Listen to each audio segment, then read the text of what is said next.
Bonjour à tous, à la une ce vendredi, la colère des agriculteurs ne faiblit pas en Côte d'Or. Les actions syndicales se poursuivent dans la région. Plusieurs blocages ont été mis en place, notamment au péage de Nuits-Saint-Georges, qui était toujours actif hier soir. Un barrage filtrant a également eu lieu à Saulieu, sur les routes départementales. À noter que les syndicats ont été reçus hier par le préfet de Côte d'Or. Et par ailleurs, Emmanuel Macron a affirmé que la France voterait contre l'accord de libre-échange avec le Mercosur.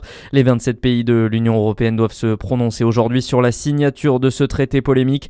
Le texte ne répond pas à nos exigences pour nos agriculteurs, d'après la ministre de l'Agriculture Annie Genevard. Elle était l'invitée de BFM TV hier soir. La France a été constante, claire, elle a dit la vérité, sa fidélité aux agriculteurs, elle a dit non. C'est un non puissant, c'est un symbole fort.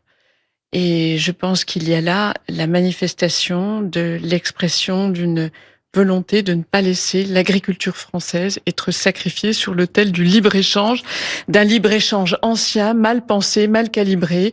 Le Parlement européen va se saisir d'un vote sur le Mercosur. Et à date, rien ne garantit que le Parlement européen valide cet accord. Un vote qui doit se tenir ce vendredi à Bruxelles avant la ratification le 12 janvier au Paraguay.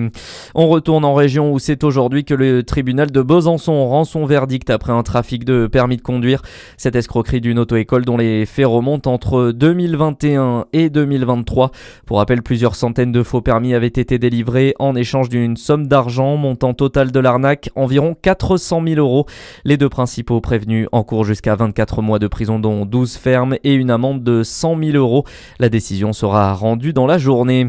Dijon dit au revoir à Henri Mosson. Près de 350 personnes se sont rassemblées hier à l'église Notre-Dame pour le résistant dijonnais décédé le 30 décembre à l'âge de 101 ans.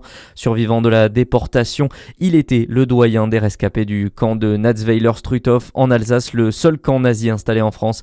Il restera une grande figure de la résistance bourguignonne.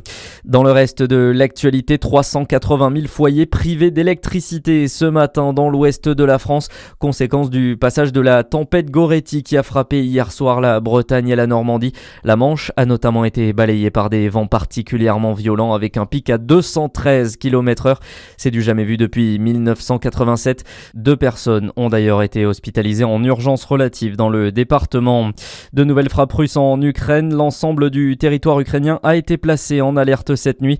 4 personnes sont mortes à Kiev. Des bombardements qui interviennent après le rejet par Moscou d'un plan européen de déploiement d'une force multinationale en Ukraine dans le cadre d'un accord de paix.